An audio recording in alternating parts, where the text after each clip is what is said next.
Hola, ¿qué tal? Bienvenidos y bienvenidas a una emisión más de Perspectivas. Hoy el tema del que vamos a hablar es la transparencia. La transparencia es un derecho fundamental y clave para la democracia. Pero ¿qué pasa cuando se vuelve inaccesible o cuando los entes de gobierno no rinden cuentas? Para platicar sobre este tema vamos a entrevistar a Julio Ríos, él es periodista y maestro en transparencia, también a Fabiola Garibaldi, coordinadora de Cintra Jalisco. Y esto en el contexto de la reforma para aprobar las leyes secundarias relacionadas con la nueva ley de transparencia y este ente que se llamará Transparencia para el Pueblo. Los invito a que me acompañen. Comenzamos Perspectivas.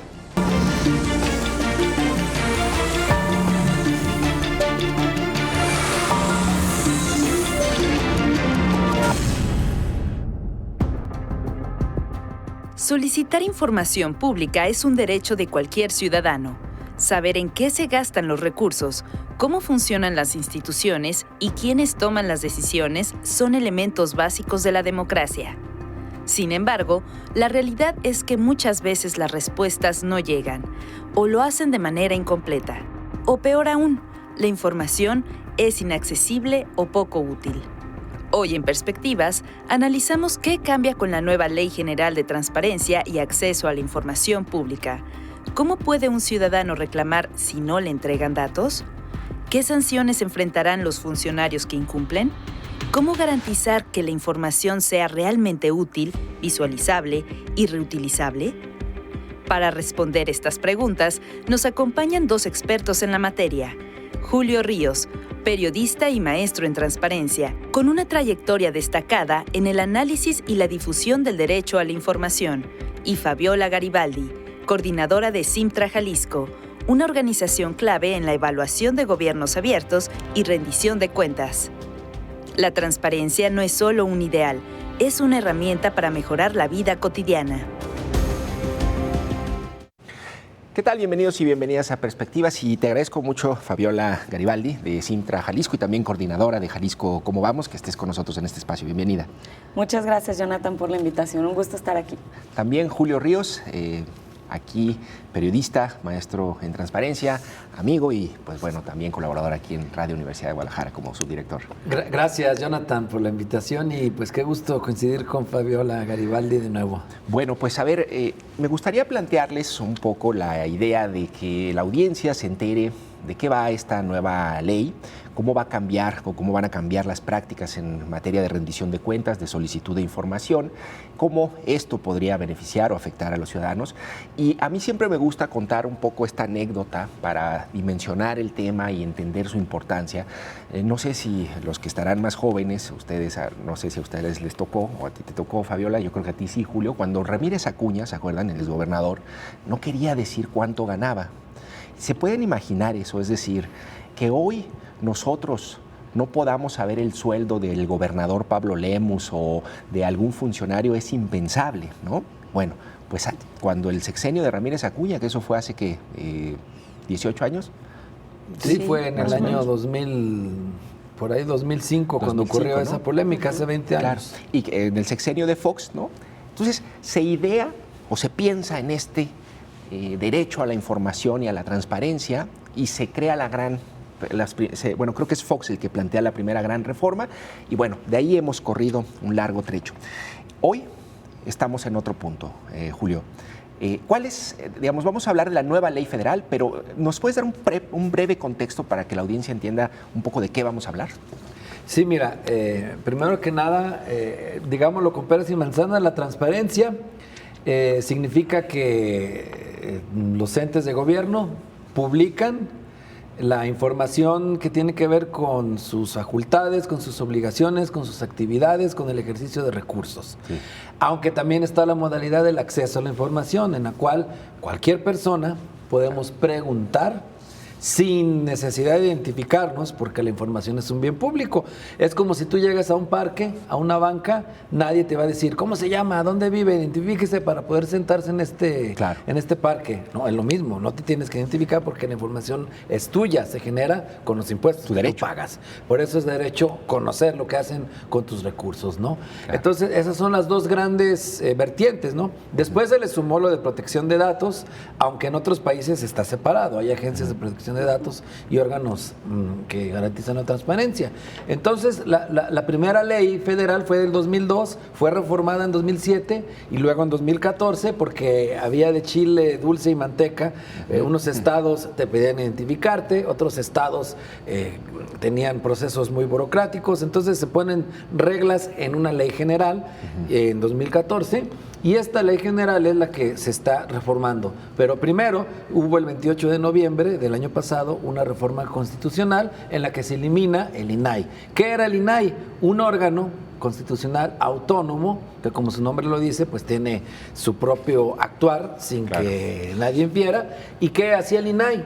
Cuando Jonathan Lomelí solicitaba información, pero Jonathan consideraba que la autoridad no se la dio completa o incluso te la negó, te quejabas ante el INAI y el INAI estudiaba el caso y en la mayoría de los casos se le daba la razón al ciudadano y obligaba a la autoridad a entregártela. Y esto se replicó en los 32 estados con órganos garantes. Estos se eliminan. Adiós con la reforma constitucional, pero se necesitaban reglas para todo el Estado mexicano y por ello, la semana pasada, el Senado ya saca una ley general de transparencia. Esta ley lo que hace es, operar y dar los términos que tú vas a llevar a cabo para acatar lo que dice la Constitución. Claro. Y esta ley general ya fue en el Senado aprobada, falta que la apruebe la Cámara de Diputados, la Cámara Baja.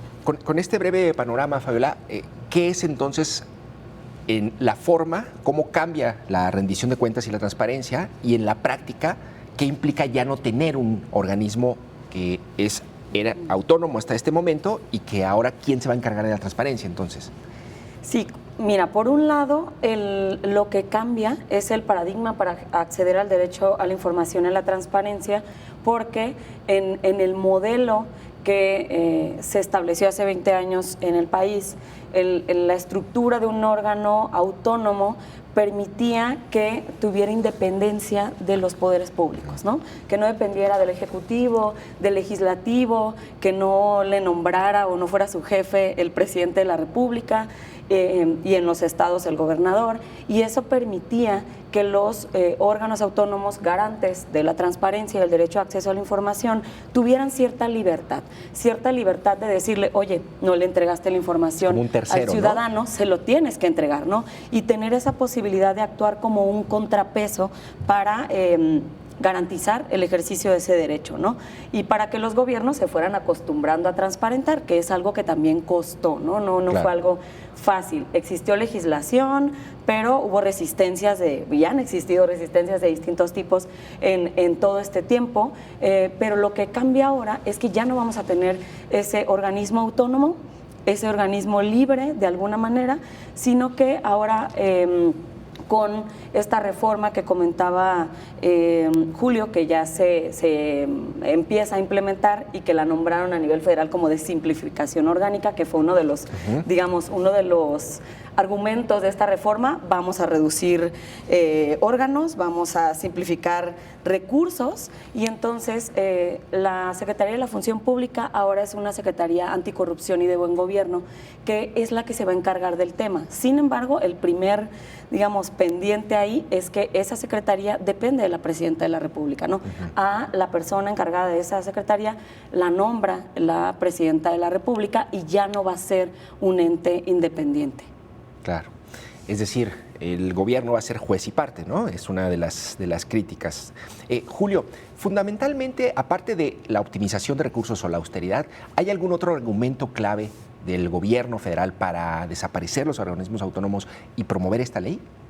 Mira, prácticamente fueron dos los grandes argumentos, que señalas de los altos costos, que sí lo sabía, por supuesto, no vamos a tapar el sol con un dedo, se volvió un palacio aquello y se ha dado a conocer por parte de medios de comunicación pues algunos gastos suntuosos o que no estaban muy relacionados con las actividades de transparencia, para decirlo así de una manera no tan ruda. Sí. Algunas actividades incluso non sanctas, pero bueno. Sí, claro, escándalos de pagar con la tarjeta de crédito en clubes nocturnos, pues, ya fuimos un poco más claros. claro, ¿no? Claro. Y algunas otras anécdotas, ¿no? De contratación hasta de nanas y de estilistas. Claro. Ahí en los comisionados. En el INAI, ¿no? Claro. Y reuniones de los órganos garantes en los cuales pues eran en hoteles de 5 estrellas, etcétera, ¿no? Claro. O más altitos. Pero aparte de eso era también la falta de autonomía política de los integrantes. Ese también fue otro de los cuestionamientos, que llegaba gente que estaba muy alineada con ciertos poderes políticos y que eso pues hacía que se pagaran ciertos favores o que en algunos casos no fueran tan objetivos o tan neutrales, ¿no? Claro.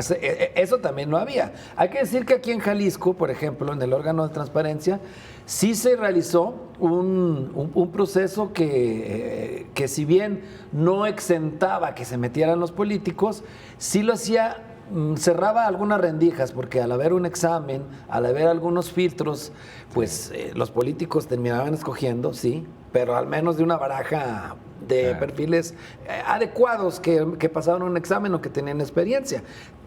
Esa discrecionalidad quizá de escoger no se eliminó, desgraciadamente, pero ya no ponían a algún insaculado, bueno, alguna vez pasó un insaculado en Jalisco, pero ya no ponían a alguien que estuviera tan alejado de esto de la transparencia. Pero a nivel nacional nunca se afinó eso.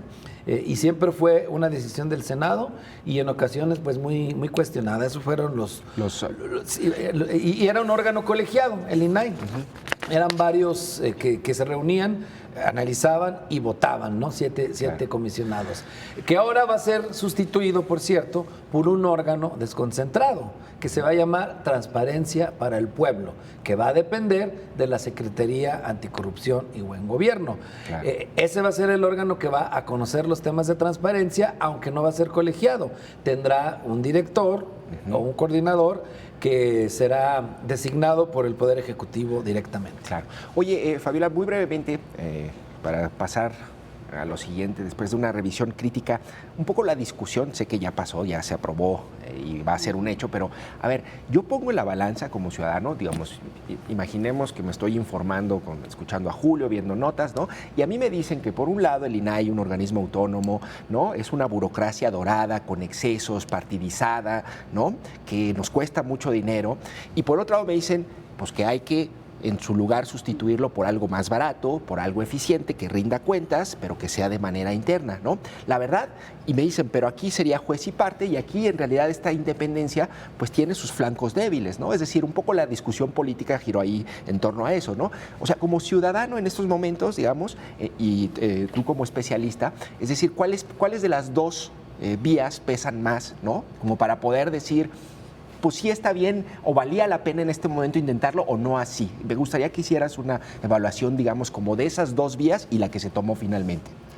Yo creo que sin duda uno de los aprendizajes que deja todo este cambio de modelo para la transparencia es que no se logró que los beneficios de la transparencia, el valor social de la transparencia para la vida de las personas se materializara. Es decir, sí hubimos ciertos grupos sociales involucrados en el tema, que le vimos un valor importante, que lo promovimos al interior de los gobiernos para tratar de que incluso la transparencia también puede ser muy benéfica para mejorar la eficiencia en los procesos en los gobiernos, más coordinación, más intercambio de información, pero creo que sí se quedó en algunos grupos y que por tanto al darse este cambio, que para nosotros sí es muy importante, para mí sí es un impacto fuerte que se centralice el tema y que ya no exista esta independencia, pero el hecho de que muchas personas no lo defiendan, ¿no? Que digan, pues el cambio no me significa mucho,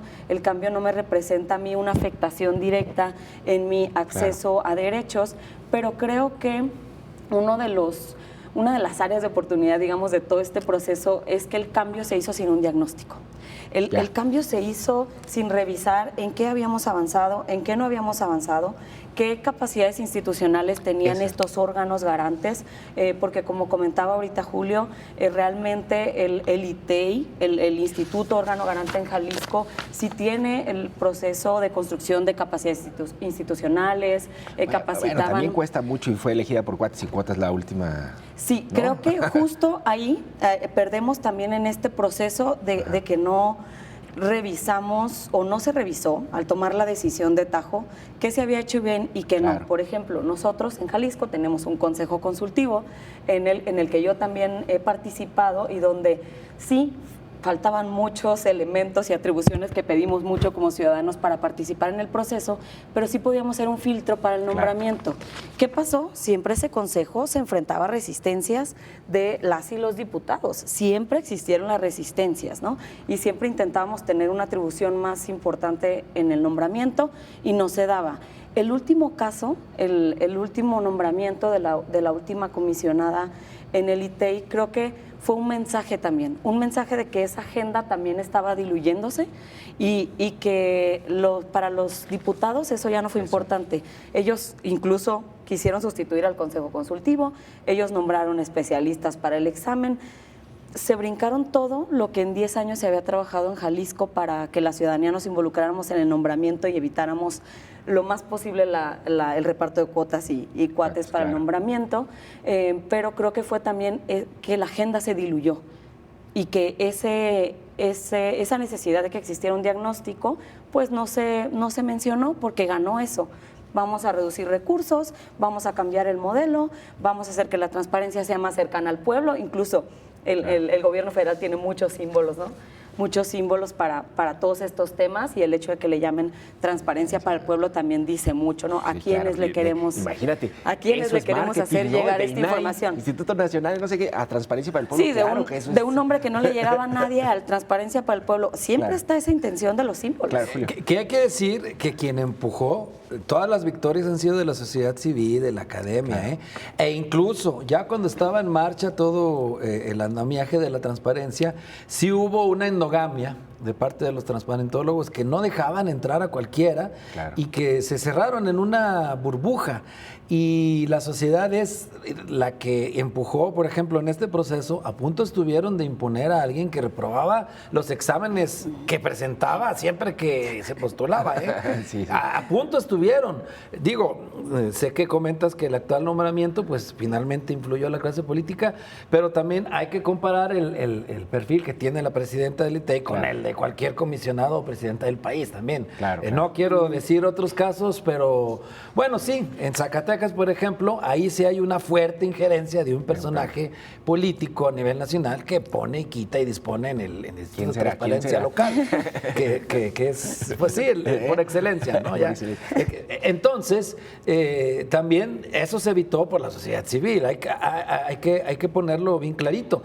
Y si hay algunos avances incluso en transparencia, más allá de la ley, por ejemplo, que se le llama transparencia proactiva, es por colectivos como Simtra, donde coordina Fabi Garibaldi, y otros voluntarios que han invitado a los municipios y algunas otras autoridades, a que vayan más allá de la ley con información que les es útil a la sociedad, que luego podemos hablar de eso, ¿no? Podemos hablar. Pero sí, la verdad es que hubo una burbuja y además, además de estos actos endogámicos y a veces casi hasta incestuosos, los transparentólogos se atrincheraron en una barrera, en unos muros de un lenguaje barroco, de formalidad legal a ultranza, parecían auténticos procesos ante un ministerio público para poder tú presentar un recurso de revisión. Sí, claro, es muy burocratizado.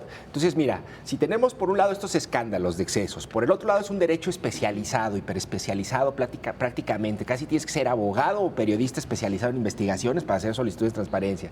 Si aparte tienes esta otra vía en donde en realidad no puedes ni siquiera entrar o nuevos perfiles a un sistema de transparencia, ¿no? Digamos, un servicio civil de carrera para traer nuevos perfiles, gente haciendo cosas distintas, pues la verdad es que ya en este punto a mí me parece que era poco defendible, por no decirlo de otra manera, ¿no? La figura, ¿no? Como la teníamos. Sin embargo, pues bueno, ya estamos aquí y ahorita decía Fabi, Julio, que una de las principales debilidades o fallas fue la falta de un diagnóstico. ¿Tú coincides con eso? Y si es así, también, ¿cuál sería, si esa es una debilidad, cuál sería una fortaleza del modelo actual, si la hay? Mira, sí, ahorita hablaba de esa endogamia en el INAI que efectivamente fue un gran pecado. Me refiero al modelo, a la propuesta actual, más bien a la... Es decir, si hay alguna fortaleza en lo que vamos a hacer, en la transparencia para el pueblo. Bueno, hay una puerta ahí que se abre en la nueva ley general en la que sí se señala que los sujetos obligados pueden ir más allá de lo que establecen las obligaciones de transparencia, con formatos muy accesibles, de acuerdo a estándares que, bueno, desgraciadamente es centralizado, pero de acuerdo a estándares que la Agencia de Transformación Digital establezca. O sea, sí se está contemplando al menos modelos más amables para explicarle a la gente pues lo que la información pública te trae de beneficio. Yo creo que, claro, que eso está muy bien. Desgraciadamente también, bueno, esto nos da pie para explicar un poco qué viene en la reforma, ¿no? Sí, primero, sí. Antes estaban los recursos de revisión ante un órgano garante. Ahora el recurso de revisión se va a presentar ante Transparencia para el Pueblo, ¿no? Sí. Que es órgano de la Secretaría Anticorrupción. También que es un órgano desconcentrado. Y además, después de esto, si tú no estás de acuerdo con una resolución del Estado, de la Contraloría, no, pues no te la doy. Del Estado de Nayarit, de Jalisco, sí, sí, el que se te ocurra, la Secretaría de Anticorrupción y Buen Gobierno puede revisar esa resolución de los estados. Ya no se va a quedar en la decisión de la Contraloría. Creo que eso es, algunos lo ven riesgoso porque lo ven centralizado, pero también es positivo que haya alguien que revise las resoluciones, claro, de los estados, ¿no? Porque, por ejemplo, en Jalisco, tú pides algo a Jalisco, al Ayuntamiento de Tonalá, si el Ayuntamiento de Tonalá no te lo da, vas a ir a la Contraloría del Estado, de acuerdo a la nueva ley, a presentar tu recurso de revisión. Y si la Contraloría del Estado te la sigue negando, puedes ir, ahora sí, a lo federal, que es Transparencia para el Pueblo. Esto crea cierto contrapeso. Antes había la facultad de que el INAI lo hiciera de atracción, pero no era tan sencillo. Ahora, pues, pareciera que eso se va a simplificar, siempre y cuando la solicitud tenga que ver con el ejercicio de recursos federales, claro, que en los municipios es la mayoría, porque la recaudación que se hace en predial o en licencias es muy poca, casi todo viene de los ramos o de los programas federales. ¿Y qué pasa, por ejemplo, si se lo solicitas a el gobierno federal y no te da la información? ¿Con quién te inconformas? Si tú, por ejemplo, le pides al IMSS, ¿no?, alguna información, que eso es muy común, que la gente le pida que le pida su expediente médico. Porque muchos se cree que esto era para periodistas académicos. No, también hay casos muy cotidianos. Sí. Le pides tu expediente médico al IMSS, te lo niega, vas a ir a quejarte a Transparencia para el Pueblo. Ajá. Y si Transparencia para el Pueblo te lo sigue negando, vas al juicio de amparo. Claro. Que eso, pues, se eterniza. Claro. Imagínate ahí lo que va a durar es una locura. El juicio, aunque también hay una obligación que se marca en la ley general y en los transitorios de que el Poder Judicial va a crear juzgados especializados en transparencia. Que se encargarían del asunto. Así es. Me parece un poco complicado. Sí, está muy barroco. Hablando de eso, creo que ahí lo están haciendo todavía más complicado y judicializado. Claro. Fabi, tengo que ir a un corte, pero regreso contigo para preguntarte muy puntualmente si tú ves alguna fortaleza en el modelo que están proponiendo y que va a cristalizarse pues, a la brevedad, ¿no? Y también una duda que tengo, que seguramente ustedes me puedan responder, pero por ejemplo, ¿cómo funciona la transparencia en Estados Unidos? Es decir, ¿allá hay organismos autónomos o cómo funciona en otros lugares? Es una par de preguntas que tengo para después del corte. Estamos platicando con Julio Ríos, periodista y maestro en transparencia, y con Fabiola Garibaldi, coordinadora de Sintra Jalisco y de Jalisco Cómo Vamos, sobre la nueva ley de transparencia que prácticamente va a ser una realidad en los próximos días, después de que la apruebe la Cámara de Diputados. Vamos a una breve pausa y regreso con más aquí en Perspectivas.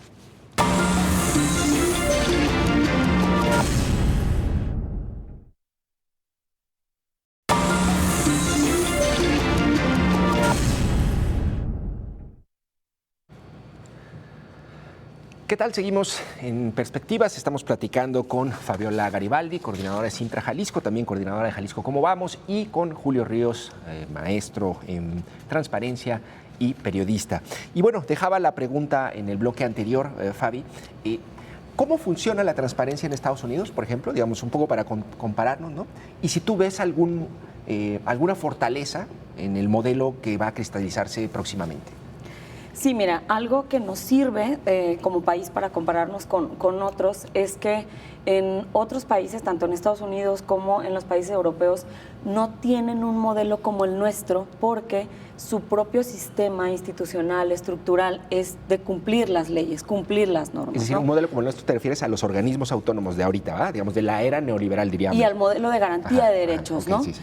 Nosotros hemos tenido, o bueno, se ha tomado la decisión en el país de desarrollar estos organismos constitucionales autónomos. ¿Por qué? Porque no se cumplen las leyes o porque no se garantizan los contrapesos. La transparencia también tiene un papel fundamental en la democracia actual, ¿no? En la democracia en la que vivimos y nosotros como sociedad mexicana, como instituciones mexicanas, hemos creado este tipo de organismos autónomos, independientes, tratar de separarlos del poder, y también la crítica es que hemos abusado un poco de ellos, porque no se cumplen las leyes, porque muchas de las instituciones no cumplen lo que les toca. Por ejemplo, yo comparo mucho este contexto con el del Sistema Nacional Anticorrupción, ¿no? Se dice, tenemos mucha corrupción en el país, pero hay instituciones ya específicas a las que les toca prevenir la corrupción, investigar la corrupción y sancionar la corrupción, pero no lo hacen, y por eso se tuvo que crear un sistema básicamente para que se coordinen, para que exista voluntad. Eso nos pasó también con el tema de la transparencia, y creo que si algo tenemos que aprender de otros modelos externos al de México es que se cumplan las normas, que se cumplan las leyes y que se garanticen los derechos, es decir, que todas las instituciones asuman el compromiso de garantizar y reconocer los derechos que les corresponden. Claro. ¿Y ves alguna fortaleza? Perdón, en Estados Unidos es el propio gobierno el que se encarga, ¿verdad? Sí, está centralizado. Sí. Hay una oficina que se llama Oficina de Servicios de Información Gubernamental, pero nada más para reforzar lo que dice Fabi. Por ejemplo, en Suecia, que viene desde el siglo XVIII, tengo entendido, la transparencia. La primera ley de información. Aquí empezamos con Fox. Imagínate, pues allá tienen una cultura de respeto a la legalidad. Aquí todo está basado en la desconfianza. A ver, ¿por qué los procesos electorales son tan caros en México? Porque la credencial de elector con holograma infalsificable, claro. las boletas con papel con una tira interna. Claro. No, hombre, no. Tan es así que cuando uno habla con una persona de otro país y le dice, ¿sabes que aquí hay una ley general de transparencia? Y dicen, ¿cómo que una ley general? ¿Qué es eso?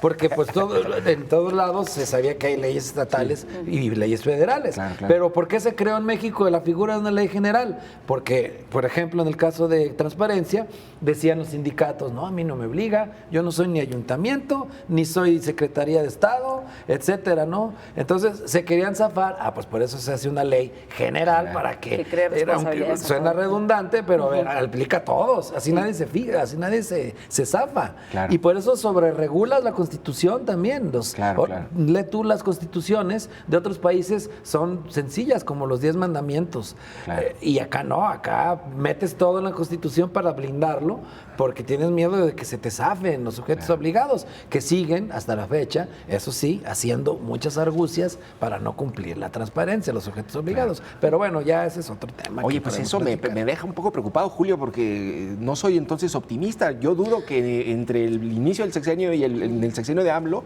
la cultura de la rendición de cuentas, la honestidad y el cumplimiento de la ley haya cambiado algo, ¿no? No, pero a ver, pero lo que sí decía Fabi, y también quisiera fortalecerlo, es que sí existe una cierta cultura ya de rendición de cuentas, de estar habituados a subir al menos la información más básica, lo que tú decías al inicio. Impensable que hoy no sepamos de la nómina de alguien, efectivamente. Claro. Eso ya está en el ADN. Claro. Y hay también recursos humanos y materiales enfocados a eso. Hay gente muy capacitada en las unidades de transparencia que ha estudiado incluso diplomados y posgrados en la materia, y hay que aprovechar todo ese personal. Sí existe, digamos, esta cultura, ¿no? Habrá que ver cómo viene Transparencia en Gobierno con la mano dura. Tomando en cuenta que es Raquel Buenrostro, la titular, que en el SAT se caracterizó por su eficacia al cobrar créditos fiscales, Claro. acá esperemos también pues que haya esa misma mano dura para ir con los sujetos obligados. A lo mejor no con los propios, no lo sabemos, vamos a darle Claro. el beneficio de la duda, pero por ejemplo, con algunos gobiernos estatales De o oposición, sobre municipales de oposición, a lo mejor ahí sí. Y otra cosa, antes ya, perdón que ya monopolicé la charla, pero otra cosa, en protección de datos. El INAI, la mayor parte de las multas que ponía eran a particulares que violaban tus datos personales, Claro. que hoy por hoy es el gran tema, ¿no? Antes se decía que iba a quedar en la Profeco, no, va a quedar en la misma Secretaría de Anticorrupción y Buen Gobierno, la protección de datos. Esperaremos entonces si con esta misma eficacia que se cobraba en el SAT se le cobra a los bancos, a las tiendas departamentales que abusan de tus datos personales, Claro. que te están llamando todo el tiempo, que te están molestando y que luego no sabes ni cómo No se sé. enteran.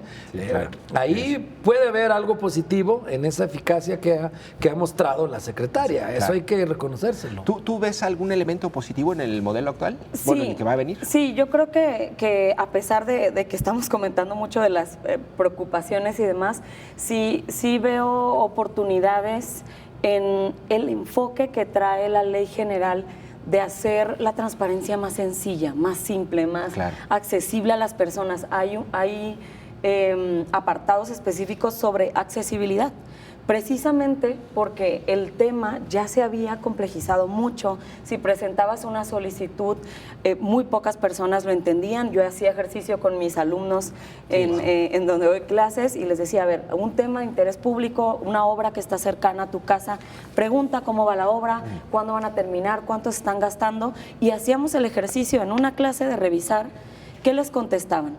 ¿Y? De 30 solicitudes entendíamos fácilmente 2.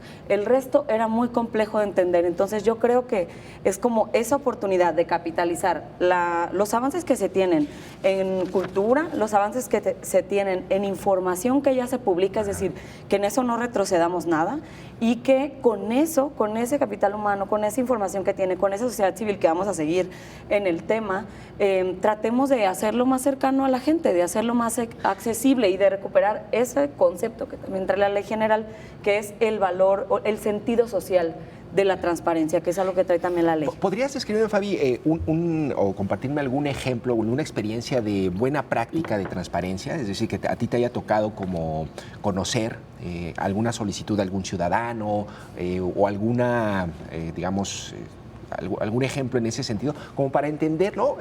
Yo veía un video hace poco del INAI, ¿no?, en donde a mí me parece que de pronto se idealiza la transparencia, ¿no? Es Juanita que vive en la montaña y de pronto no hay un médico en su clínica, hace una solicitud de transparencia y se entera y le mandan el médico a Juanita, ¿no?, en la zona rural, y gracias a su ejercicio del hecho. A mí me parece que eso está romantizado, ¿no? Pero, sin embargo, entiendo y sé que sí hay buenas prácticas.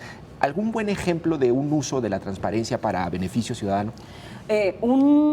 Una época que nos tocó vivir ya a nosotros y que hay generaciones a las que no les toca, que fue el COVID, la pandemia del COVID, sí implicó que los gobiernos se enfocaran en la transparencia proactiva, ¿no? Que el gobierno municipal, Claro. el gobierno estatal, y es algo que promovimos desde sociedad civil, publicaran información que la gente necesitaba. Es decir, tu municipio sí no te toca regular todo el tema en torno a controlar los negocios, cerrar negocios, etcétera, pero sí informa a qué hospital pueden acudir, informa qué está saliendo sobre las vacunas. Y varios gobiernos municipales en Jalisco crearon micrositios sencillos, claro, y eso informaban en sus redes sociales, eso informaban en espacios posibles, y hubo muchas personas que dijeron que les servía. ¿Por qué? Porque en época de incertidumbre no sabíamos ni dónde buscar información, no sabíamos qué consultar. También me ha tocado conocer casos de acceso a servicios públicos por medio de la transparencia, es decir, por ejemplo, personas que a través de solicitudes pueden pedir que se les garantice el derecho al agua, que pase el camión de basura, que exista alumbrado público. Y otro apartado muy importante que creo que es positivo, y que hay varios esfuerzos incluso aquí en Jalisco sobre el tema como COST, es para transparentar la obra pública. Claro. Yo creo que en eso se ha avanzado y tenemos que seguir avanzando más porque la obra sí impacta directamente la vida de la gente, ¿no? Si se hace bien, si se tarda, si los recursos se gastan adecuadamente, si tienen o se adquieren los materiales necesarios, por ejemplo, las lámparas necesarias, y hay ejercicios que también se han hecho para que la ciudadanía de las zonas donde se hacen las obras se involucren y presenten solicitudes y le den seguimiento a estas obras. Y creo que ahí yo he notado, yo he visto las experiencias de las personas, el cómo se han involucrado y cómo han sentido que sí tienen ese valor, el que sí se le está dando ese valor al acceder a información sobre la obra, y que sí dicen, yo puedo reportar si esa obra no se terminó en tiempo, y yo puedo reportar si esos juegos que se pusieron o esa unidad deportiva no está en condiciones dignas. Yo creo que en la medida en que se materializan y también se socializan y visibilizan esos efectos de la transparencia en la vida directa de las personas, es más positivo. Creo que el INAI sin duda pues hizo el esfuerzo ya cuando ya estaba a punto de morir, ya cuando tenía la espada de Damocles encima, ¿verdad? Y hay casos... ya rumbo al cadalso, ¿ya para qué? Sí, yo creo que ya no era el tiempo, pero creo que tenemos que hacer más eso, ¿no? Oye, Julio, a ver, sobre transparencia corporativa. Sí, mira, es que sí puede impactar, deja de decir romantizar o no, sí puede impactar en la vida cotidiana de las personas. Otro ejemplo, pero de protección de datos. Una persona que no podía acceder al crédito del Infonavit porque el buró de crédito tenía datos erróneos. Él ni siquiera debía, pero tenían datos erróneos y hizo todo lo que se podía ante el buró de crédito, que es una institución privada, por cierto, no sé por qué le da tanto peso ligado a lo público, pero bueno, y nomás no podía, y pues nada más hablando por teléfono, correos, ya ves que no te contestan, impersonal. Un recurso ante el INAI de corrección de datos obligan al buró de crédito a que eso sea solventado y puede por fin acceder a su crédito Infonavit. O sea, ese tipo de temas muy sociales. Eso es lo que le interesa realmente a las personas. A ver, está muy bien que se cumpla lo formal, lo jurídico, de tener documentos muy técnicos, que la realidad nada más los entienden los auditores o los abogados. Está bien, eso se tiene que hacer, se tiene que cumplir, pero también hay que ir más allá y completarlo con información que sea en un formato visualizable y reutilizable. Ejemplos, lo decía en un foro la semana pasada, en Chile, la aplicación Farmacias de Turno. Ahí tú puedes ver si está la medicina que necesitas o no y apartarla, para no echarte la vuelta en vano a la farmacia. O en España, ¿no? Hay una aplicación de movilidad en la que tú puedes ver dónde viene el camión, dónde viene el tren, si ya se te va a caducar tu licencia, o cómo están tus adeudos, que no sea como aquí en Jalisco, que cuando ya te metes a pagar es cuando encuentras la mala noticia de las fotoinfracciones y dices, caray, ¿esto cuándo fue? ¿No? Entonces, eso es lo que necesita la gente. Y un ejemplo nos lo está poniendo la sociedad. Carlos Aguirre platicaba la semana pasada sobre una crónica que escribió David Izazaga, en la que él señalaba que pues se le hizo extraño ver que toda la gente que esperaba cierta ruta de camión estaba en el WhatsApp y hablando sobre el tema. Entonces vio que un grupo de ciudadanos que no se conocían, pero que tomaba la misma ruta del camión, hicieron un chat en el cual se informaban a qué horas venía el camión, ya vengo por tal punto, para que ya salgan y ya lo pueden tomar. Eso impacta la vida cotidiana de las personas, porque puedes llegar tarde a tu trabajo, a una cita importante, y ellos se pusieron de acuerdo. Lo hizo la gente, no podrá hacerlo el gobierno, que ni siquiera es tan caro ya el tema de las aplicaciones, ¿no? La inteligencia artificial, por ejemplo, ¿por qué no hay buscadores en los cuales, si tú vas a la nómina, volvemos a ese ejemplo, si yo no sé el segundo apellido de Jonathan Lomelí, pues ya no supe, ¿no? Porque cómo está diseñado el buscador, o su cargo exacto, cuando ahora la inteligencia artificial conectada a una base de datos, le puedes hacer preguntas respecto a esa base de datos. Quiero saber cuánto gana Jonathan Lomelí, punto. ¿Cuánto fue su aguinaldo? ¿Desde cuándo empezó a trabajar? Etcétera, ¿no? O sea, que tú tengas una conversación con esa base de datos, con la inteligencia artificial, que ni siquiera tiene ya dificultad hacerlo. Y eso, por supuesto, traduce a un lenguaje más sencillo para los ciudadanos. Todo eso es lo que debemos de hacer en este nuevo paradigma de transparencia, para que no cometamos el mismo error de estar alejados empoderados de la gente. ¿Y está planteado así, Fabi, en la ley? La misma ley, por ejemplo, ya dice que para los apartados de transparencia y las páginas web de los gobiernos tienen que tener buscadores. Muchas ni siquiera tienen buscadores y no sabes ni cómo llegar. Y la ley toca como esos temas para hacerla más sencilla. Yo creo que sí tenemos varias oportunidades en eso para reforzar esta agenda. Y que aquí en Jalisco, con todo el aprendizaje que se tiene, con toda la experiencia, tenemos que, con toda la información, porque aquí sí tenemos, digamos, diagnósticos, utilizarlos para hacer que el modelo sea más sencillo, sea más simple y realmente se sienta como el acceso a un derecho, incluso como estos casos que nos comentaban el otro día, que ya platica Julio, pues la transparencia te sirve para acceder a un derecho y para hacer comunidad, ¿no? Para promover participación. Tal vez ese grupo de personas después se involucre en otro tema de exigir la garantía de otro derecho, reportar algún servicio, ¿no? Si se unen para tomar el camión, se unen para tomar lo que sea. Exacto, es que ya haces comunidad y ya te acostumbras a... que es lo que no tenemos justamente. Exacto, esas redes también se necesitan muchísimo. Si Jalisco ha sido ejemplo de vanguardia en muchas cosas, porque la verdad, después criterios que había aquí en el Estado fueron incorporados en las leyes nacionales, en las reformas que ha habido, por lo mismo que eran muy progresistas, pues pongamos la muestra, podemos ir más allá. Claro. Oigan, y otra pregunta que me surge a partir de una propuesta del propio gobernador Pablo Lemus, ¿no? Entiendo que Jalisco es el primer estado que creo que tiene una ley de transparencia, ¿no? En su momento, antes incluso la federal. Y bueno, el gobernador Pablo Lemus dice, vamos a tener una ley al estilo Jalisco. Y plantea una especie, no entendí muy bien, de órgano con cierta independencia, desconcentrado, no sé, para poder garantizar casi en los mismos términos de independencia la transparencia. ¿Qué tan viable es realmente eso? ¿Qué tanto margen de acción tiene el Estado o Jalisco, en este caso, a partir de una ley general, Julio? A ver, vamos por partes.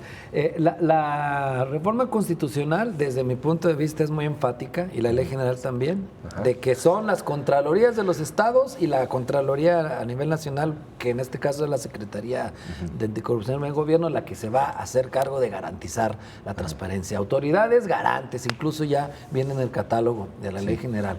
Entonces, desde mi punto de vista, no se podría realizar. Por ahí también platiqué con el diputado César Madrigal, que tiene una iniciativa en este sentido, y él lo que señalaba es que las entidades federativas pues tienen su autonomía y su libertad de legislar y de crear órganos autónomos, y él me ponía un ejemplo de una lista de varios órganos constitucionales autónomos que existen en los estados y que no tienen ninguna relación con un organismo federal ni nada. Claro. Eso es a lo que él le apela. Y también un amigo que es doctorante en Derecho Constitucional dice que es José Vega, le mandamos un saludo, él también dice que hay autonomía de los estados. Yo realmente lo veo complejo porque sí hay una camisa de fuerza, sí hay un grillete, digámoslo así, un poco margen de maniobra, y está muy especificada había que decir estas posturas, pero la ley general y la reforma dicen muy claro esto, que sí se podría hacer, replicar. Desde mi punto de vista, esa es una pregunta para los constitucionalistas. Replicar el órgano desconcentrado. Si a nivel federal se crea este órgano desconcentrado de transparencia para el pueblo, creo que aquí sí se podría replicar algo. Pero de ninguna manera con un pleno, de ninguna manera sería colegiado. Y quizá, pues, también podría encargarse de temas como la capacitación, que eso es muy importante. Los ayuntamientos, los gobiernos municipales, más bien dicho, cuando ingresan, pues luego no tienen titulares con perfil, hasta nutriólogos hay de titulares de transparencia, imagínate. No digo que tenga algo de malo la profesión, pero bueno, pues no tiene mucha relación con la transparencia, ¿no? Entonces, se cobijaban mucho en el ITEI para la capacitación. Yo creo que puede hacerse cargo de ello, ¿no? Pero así en los términos de ser un nuevo ITEI, un nuevo INAI no lo es. Es complicado. ¿Tú coincides o Sí, disientes? coincido. Yo creo que es muy complejo el contemplar eso. Incluso esas propuestas me parece que son simples para el escenario tan complejo que tenemos ahorita.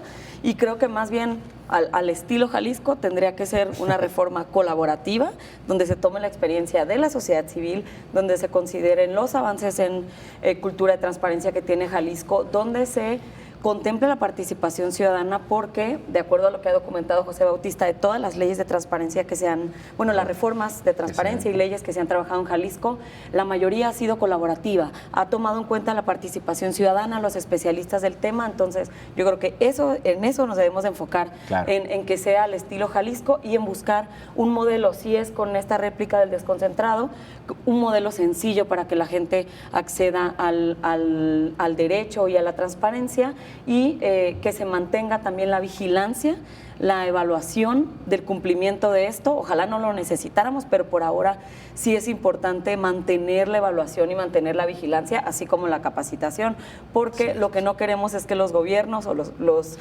órganos desconcentrados actuales, los municipios digan, mientras cambia el asunto, yo mejor no subo la información. Claro. Eso es lo que no queremos que pase. Bueno, prácticamente me quedan 3 minutos para el cierre. Si quieres finalizar, Julio, con alguna una última intervención, y también dejamos un minuto a Fabi, prácticamente para cerrar el tema. Me parece que bastante completa su aportación. No, pues gracias. Sí, yo creo que es tiempo de pensar en estos nuevos esquemas que ya decía de transparencia proactiva, focalizada, que la gente entienda la importancia de la información pública en el impacto de la vida cotidiana, por supuesto, y que también la sociedad se ponga las pilas para que la información que sí es técnica, la que tiene estos documentos que digo que son para auditor, pues también en la sociedad hay capacidades de ese tipo, pues para usarla y para señalar, ¿no? Como se hace en el periodismo. Eso tiene que seguir haciéndose o incluso fortaleciéndose, pero sobre todo que se cambie esa visión, y que ahora también tengamos todos estos productos donde la información sea visualizable y en áreas muy específicas de la vida cotidiana, como la salud, el transporte, y que pues la transparencia no sea privilegio de unos pocos, que ese fue el sabor de boca que quedó en los primeros 22 años, sino que sea ahora sí un derecho universal. ¿Eres optimista o pesimista con respecto al nuevo modelo? No, yo creo que moderado, ¿Moderado? Ya me escuché como cierto expresidente de la República que decía apocalíptico, sí. o integrado. A lo mejor ya me escuché como cierto presidente que decía, a mi izquierda y a mi derecha está el abismo. O sea, también creo que hay que ser moderados. Claro, No sería pesimista, por supuesto. Hay elementos que yo creo que podemos rescatar, aunque sí hay retrocesos, pero creo que hay que dar todavía el beneficio de la duda, porque la sociedad puede empujar. Fabi. Sí, yo concluiría mencionando que si bien estos cambios son complicados, tenemos más oportunidades de replantear esa agenda, de replantear el valor social de la transparencia para la vida de las personas, y de que también los distintos gobiernos, órdenes de gobierno, se comprometan con la transparencia realmente, ¿no? Se comprometan con la generación de información, se comprometan con la rendición de cuentas, se comprometan con el beneficio de la transparencia para la participación ciudadana y para lo anticorrupción. Realmente hay mucha información que puede servir para prevenir la corrupción, por ejemplo, en las compras, que no se transparenta. ¿Por qué? Porque no quieren, ¿no? Entonces yo creo que sí es importante que se reformule ese compromiso por la transparencia en los gobiernos, en los distintos sectores, también en el académico, en la educación. Creo que hay que darle ese valor al derecho y sí mantenernos alertas, digamos, en que estos cambios no sean riesgosos para la gente, ¿no? Que al final no le compliquen más el acceso al derecho, que al final no sea una intención de que esta agenda más bien se muera, sino que tomemos ese valor, que tomemos la bandera de la agenda. Creo que aquí en Jalisco podemos hacer algo algo muy positivo, una reforma distinta, una reforma colaborativa. No tenemos mucho tiempo ya, tenemos unos cuantos meses, pero creo que con la ley general que se tiene y con los recursos que tiene Jalisco lo podemos aprovechar. Pues Fabiola Garibaldi de Sintra Jalisco y Julio Ríos, periodista y maestro en transparencia, gracias por acompañarme en Perspectivas. Gracias, ya no diste tu conclusión. Voy a dar una breve conclusión, además yo me quedo con una parte que es fundamental y que me gustó mucho y tiene que ver con capitalizar los aprendizajes de lo que se hizo bien en el modelo que se está yendo y poder aplicar mejoras para una transparencia que realmente le haga sentido a los ciudadanos a partir de información pública, útil, usable y que impacte su vida cotidiana. Creo que esa es la clave. Si damos un pasito hacia allá, creo que ya estamos del otro lado. Muchas gracias por haberme acompañado. Soy Jonathan Lomelí. Esto fue Perspectivas.